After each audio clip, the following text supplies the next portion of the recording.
Selamat datang dalam program dan kegiatan Balai Besar Pengembangan Pasar Kerja dan Perluasan Kesempatan Kerja Kementerian Ketenagakerjaan Republik Indonesia dalam rangka perluasan kesempatan kerja.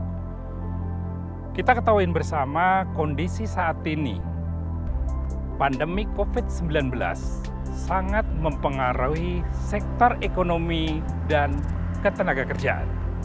Oleh sebab itu, hadirnya peran pemerintah, dalam hal ini Kementerian Ketenagakerjaan Republik Indonesia melalui Balai Besar Pengembangan Pasar Kerja dan Perluasan Kesempatan Kerja menyelenggarakan peningkatan kualitas tingkat partisipasi angkatan kerja melalui inkubasi bisnis atau wirausaha.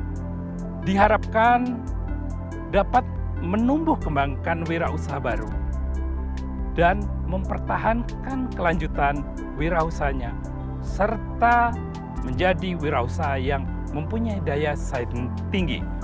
Untuk itu, manfaatkan program dan kegiatan pada Balai Besar Pengembangan Pasar Kerja dan Perluasan Kesempatan Kerja sebagai upaya solusi tetap meningkatkan kualitas diri dan menggali potensi diri melalui sistem digitalisasi. Selamat mengikuti dan manfaatkan program kegiatan Balai Besar Pengembangan Pasar Kerja dan Perluasan Kesempatan Kerja. Sekian dan terima kasih. Selamat datang pada pelatihan Zero Waste atau memanfaatkan benda bekas pakai di sekitar kita. Pada pelatihan kali ini, kita akan memanfaatkan minyak bekas pakai atau minyak jelantah menjadi barang bermanfaat dan bernilai jual.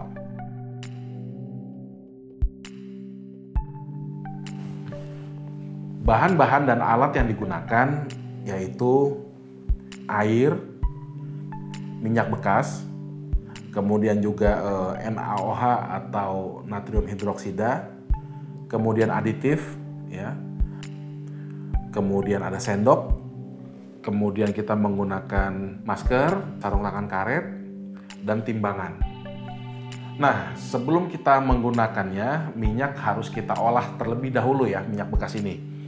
Minyak bekas ini kita mengolahnya dengan mencampurkannya dengan arang, ya, dengan arang kayu atau arang batok ya. Kita rendam sekitar mungkin sekitar 3-4 hari. Kemudian kita saring.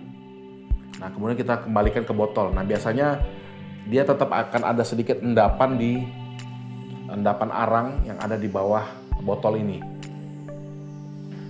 Nah, sebelum kita melakukan praktek, ada baiknya kita menghitung dulu jumlah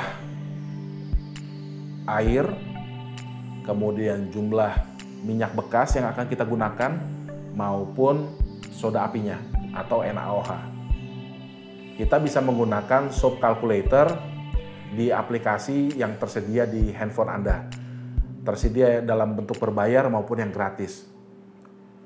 Tutorial cara penggunaan soap calculator dapat Anda saksikan di video yang lain pada pembuatan sabun natural.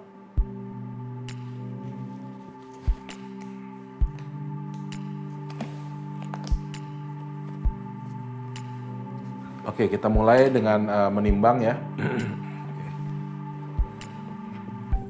Ini kita masukkan minyak bekas, minyak goreng ya, minyak sawit sekitar 30 gram.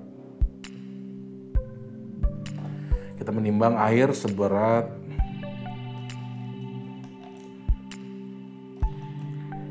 11 gram ya.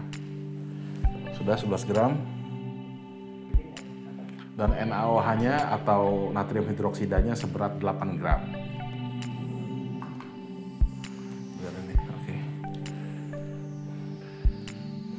Nah, ini kita buka, kemudian kita masukkan ke air. Jadi prosesnya jangan terbalik. Soda apinya atau NaOH-nya yang masuk ke dalam air atau cairan ya. Ini harus kita aduk ya, sampai dia larut. Kita harus mengaduknya sampai larut. Nah, dia akan menghasilkan panas sampai sekitar 90 derajat Celcius.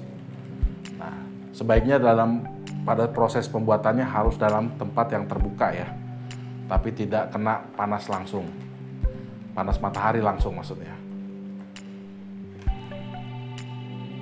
Sudah, nah kalau sudah demikian, sudah tercampur ya. Nah, langkah selanjutnya ini karena jumlahnya sedikit, kita bisa langsung campurkan ya. Minyaknya kita campurkan ke sini.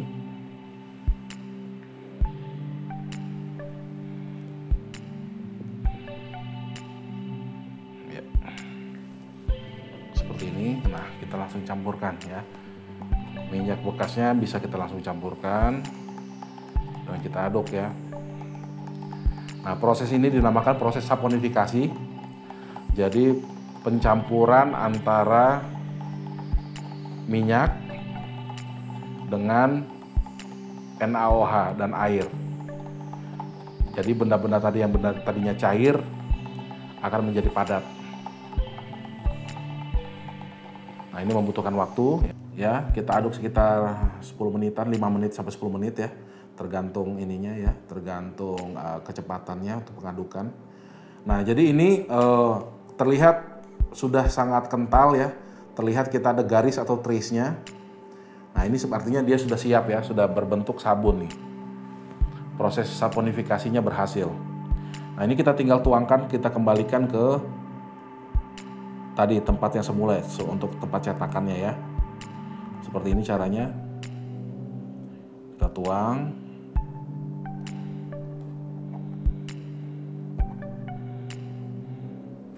Setelah ini sudah jadi teman-teman, ini sudah jadi, kemudian kita hias bagian atasnya dengan menambahkan biji-bijian. Misalnya di sebelah sini adalah kita tambahkan dengan biji kopi untuk menghilangkan kopi bermanfaat untuk menghilangkan bau-bau yang tidak sedap ya. Nah, ini kalau sebelah sini mungkin kita bisa kita tambahkan dengan bunga kering ya. Ini adalah bunga kalendula. Bunga yang sangat bermanfaat untuk kesehatan kulit, terutama buat kulit yang sedang habis bekas luka ya. Dia bisa membantu pemulihan bekas luka dengan lebih cepat. Seperti ini jadinya sabun dari minyak jelantah ya. Sabun ini tidak dipakai untuk mandi ya. Namun kita bisa gunakan untuk sebagai sabun cuci tangan ya. Atau sabun untuk bahkan untuk mencuci piring dan gelas ya, untuk keperluan piring dan gelas, maupun misalnya kita ada semacam kayak karpet yang kotor gitu, kita bisa gosok ya, untuk sebagai pembersih juga kita bisa gunakan. Oke, setelah jadi seperti ini kita tunggu sekitar 2 atau 3 hari sebelum kita keluarkan dari cetakan. Kemudian caranya dengan menggunting cetakan tersebut ya. Menggunting, misalnya kita menggunakan bahan silikon itu tidak perlu lagi karena tinggal kita keluarkan. Nah, kebetulan hari ini kita menggunakan plastik. Ya, kalau menggunakan plastik atau benda yang agak lebih keras ini harus kita gunting. Nah, setelah kita gunting, kita diamkan kurang lebih selama 4 minggu. Diangin-anginkan, tidak boleh kena cahaya matahari langsung. Kita angin-anginkan sampai benar-benar mengering ya. Kita diamkan sampai benar-benar mengering sebelum kita bisa gunakan untuk keperluan misalnya untuk mencuci tangan gitu ya, atau misalnya untuk mencuci peralatan gelas dan piring, maupun untuk membersihkan benda-benda lain seperti karpet dan lainnya. Kita lanjut ke pelatihan berikutnya, yaitu membuat lilin menggunakan minyak bekas. Bahan-bahan yang diperlukan yaitu minyak bekas, kompor, parafin, tali kasur, stik es krim,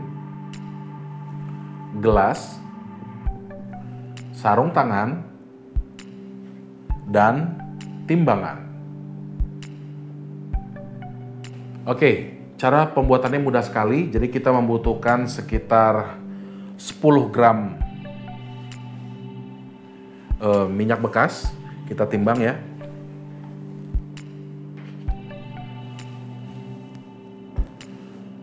Kemudian kita panaskan. Setelah kita timbang, kita tuangkan minyaknya ke penggorengan. Ya. Kita tuangkan ke penggorengan dengan parafin ya.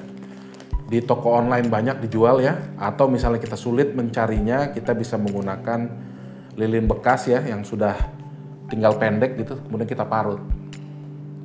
Ya, kemudian kita kumpulkan sekitar 14 gram. Ya. Kita tuang. Ya. Sambil kita menunggu dia meleleh, kita bisa membuat ikatan talinya ya. Untuk benangnya, untuk sumbunya. Usahakan nanti dia ada di bawah daripada sejajar dengan lantai ya, atau dasarnya daripada gelas. Nah, sambil ini kita aduk juga ya. Ini kita aduk sampai dia meleleh. Nah, kalau sudah meleleh dengan sempurna, ya, kemudian kita bisa tuangkan ke sini. Ini kita angkat sebentar. Kita tuangkan perlahan-lahan ya. Kita taruh lagi. Nah, kemudian kita taruh sumbunya tepat di tengah daripada gelas. Nah, selesai. Kita tunggu nanti sampai parafin dan minyaknya mendingin. Nah, proses pembuatan lilin sudah selesai, gampang banget ya. Nah, nanti hasilnya seperti ini ya.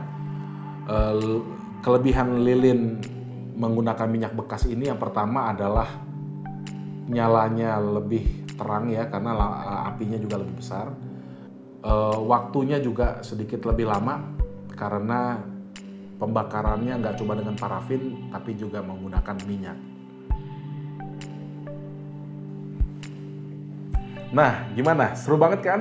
Di sini kita bisa belajar bahwa sesuatu yang dianggap tidak terpakai ternyata masih dapat dimanfaatkan menjadi benda lain yang bermanfaat. Tak cuma bermanfaat, tapi juga dapat dijual dan menjadi penghasilan Anda.